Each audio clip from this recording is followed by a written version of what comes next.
बहुत स्वागत है। आज का हमारा विषय है हाउ टू अवॉइड लॉसेस। हमने देखा कि शेयर मार्केट में बहुत लोग बहुत लंबे समय से है, कोई 2 साल से है, कोई 5 साल, यहाँ तक कि 8-10 वर्ष होने के हुए फिर भी वो कहते हैं कि हमें लॉस होता है। तो हम अवॉइड किस प्रकार से कर सकते हैं? कहते हैं कि अनुभव से सब कुछ सीखा जा सकता है, लेकिन एक लंबे समय होने के बाद भी यदि आपको लॉसेस होते हैं तो समस्या कहाँ आ रही है? चलिए हम एक एक करके सभी पॉइंट्स पर ऊपर हम बात करेंगे। तो लॉस को अवॉइड करने के लिए क्या चाहिए? सबसे पहले लोग कहते हैं कि आपके पास नॉलेज होनी चाहिए। चलिए मैं एक पॉइंट लिखता हूं यहाँ, नॉलेज होनी चाहिए।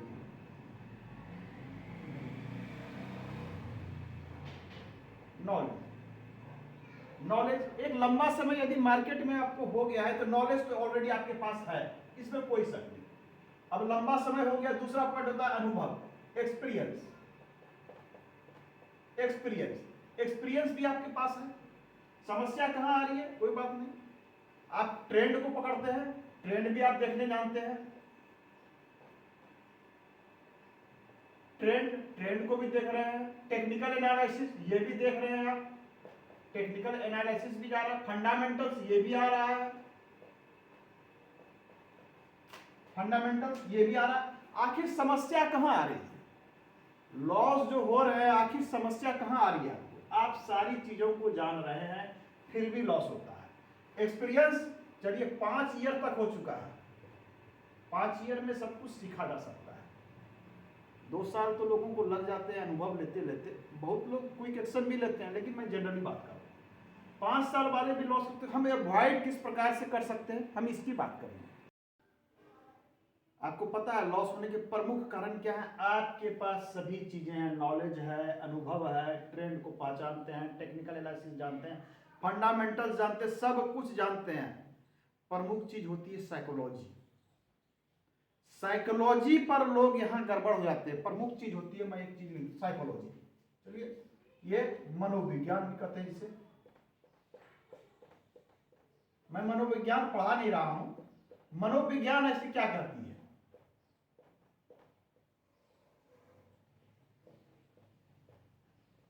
साइकोलॉजी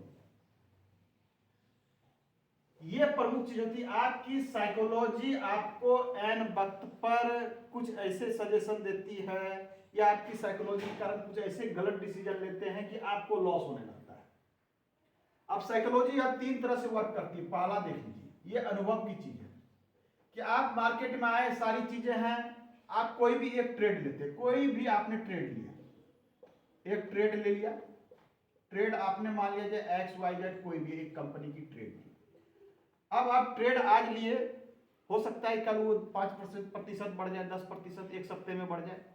तो यहां आप देख रहे हैं कि 10% क्या है, बुल हो चुका है 10%। तो ऐसे में क्या करते हैं आप? साइकोलॉजी आपकी जो है, ट्रेड लिया, क्विक एक्शन, इसे क्या किया, सेल आउट किया, 10% प्रॉफिट बुक। ये प्रॉफिट क्या किया, बुक कर लिया आपने। तो प्रॉफिट बुक कर लिया 3 दिन में, 4 दिन में, या 1 वीक में। लेकिन क्या देखा आपने? अगले 10 दिन में ये 10% से बढ़ के वो शेयर 25% तक के बेनिफिट दे रहा है। अंततः वो 50% तक बढ़ चुका है। आपने क्या किया? 10% पर प्रॉफिट बुक कर लिया। और स्वयं से आप कहते हैं कोई बात नहीं, प्रॉफिट तो बुक कर लेना चाहिए, बिल्कुल करनी चाहिए। प्रॉफिट बुक करने में बिल्कुल पीछे नहीं रहना चाहिए। आप स्वयं को, अपने आप को दिलासा देते हैं कि हमने कोई गड़बड़ी नहीं की है, प्रॉफिट बुक कर लिया तो कर लिया, फिर होगा, फिर मैं देखूंगा। प्रॉफिट बुक कर लेनी चाहिए, बिल्कुल बुक कर लेनी चाहिए। मात कहां खाते हैं? अब आपने एक ट्रेड, इसी को XYZ को कोई भी आपने खरीदा, ABC से कोई खरीदा, सेम टाइम पे खरीदा, आपने ट्रेड किया है इस कंपनी में। अब क्या देख रहे हैं आप कि वो 1 सप्ताह के बाद क्या हो रहा है? चलिए मैं थोड़ा सा इसे साफ कर देता हूं। 1 वीक के बाद ABC कंपनी क्या हो रहा है कि ये 5% डाउन हो गया।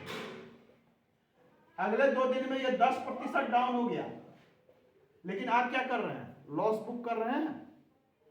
प्रॉफिट बुक कर लेनी चाहिए, ये आपका कथन है, आपकी ऐसी माइंड सेट हो गई, ये आपकी साइकोलॉजी करा रही है कि प्रॉफिट 10% हो गया, 15 हो गया, निकल जाओ यहां से, फिर से ले लेंगे, कोई बात नहीं। आपको ये बिल्कुल इस बात की चिंता नहीं है कि ये शेयर 50% तक लाभ दिया है या लाभ में चला गया, इस बात की चिंता आपको बिल्कुल नहीं है। क्यों?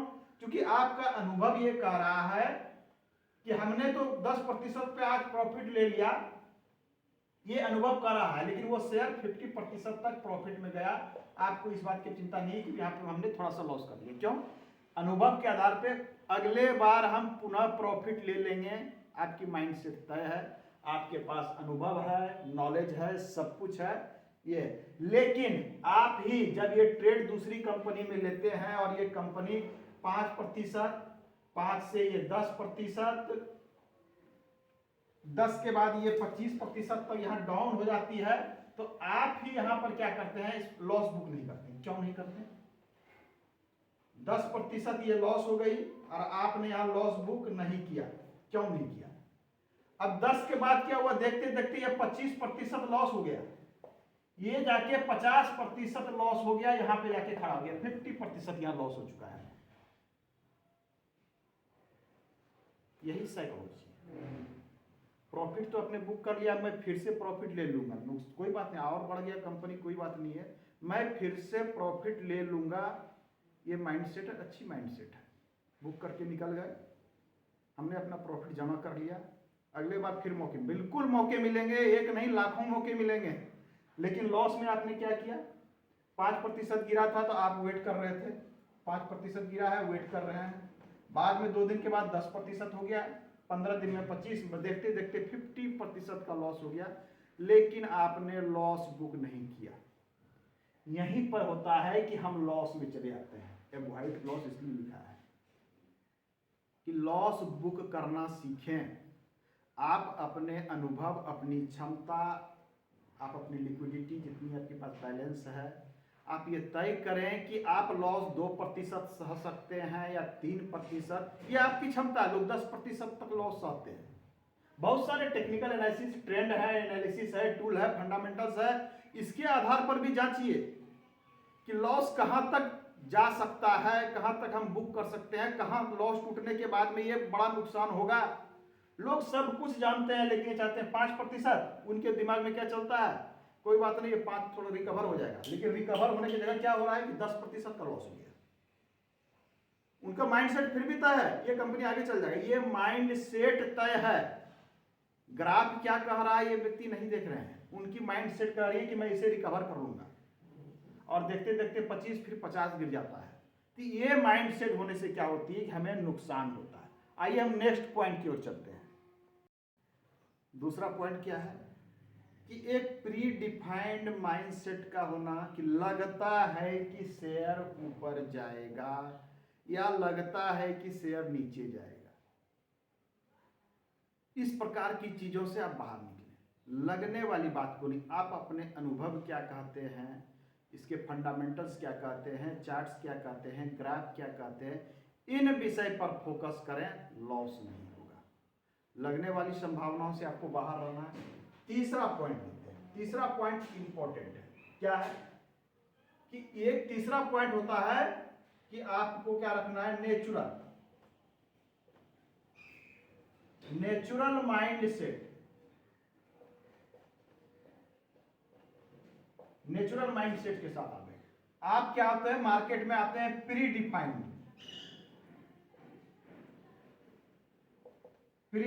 माइंडसेट।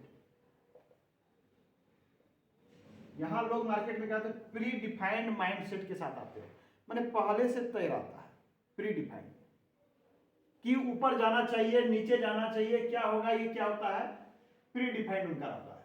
इसमें उनको काफी नुकसान होता है। यहां पर क्या है, उनका एक मन में एक मोटो बैठा हुआ है कि मैंने यदि टाटा मोटर खरीदा है तो ये ऊपर जाना चाहिए। ये उनके मन में एक धारणा बैठ जाती है कि टाटा लिया है तो ऊपर जाना चाहिए। अब वो ग्राफ को भी अवॉइड कर रहे हैं और कुछ फंडामेंटल्स को भी अवॉइड कर रहे हैं। दिमाग में क्या सेट है, प्री डिफाइंड है कि हमने टाटा खरीदा है या हमें खरीदना है तो ये थोड़ा और नीचे जाएगा तो मैं खरीदूंगा। कभी कभी ये भी सेट होता है कि और नीचे जाएगा तो मैं खरीदूंगा। ये प्री डिफाइंड है, इनके दिमाग में सेट है, लेकिन वहां फंडामेंटल्स कह रहे हैं कि ये ऊपर जाएंगे, समय कह रहा है ऊपर जाएगा। बहुत सारी चीजें हैं, टूल्स भी कह रहे हैं ऊपर जाएंगे, लेकिन डिफाइंड क्या है कि टाटा मोटर गिरेगा तो मैं खरीदूंगा। अब ये देखते रहते हैं, पता चलता है 300 से 400 आ गए, 400 से 420 पे खड़े हैं, ये वेट कर रहे हैं, वो बढ़ता चला जाता है। इस प्रकार से चीजों से भी व्यक्ति को लॉस होता है। बहुत सारे पॉइंट है, हम अपने अनुभव को धीरे धीरे आपके साथ शेयर करते रहेंगे।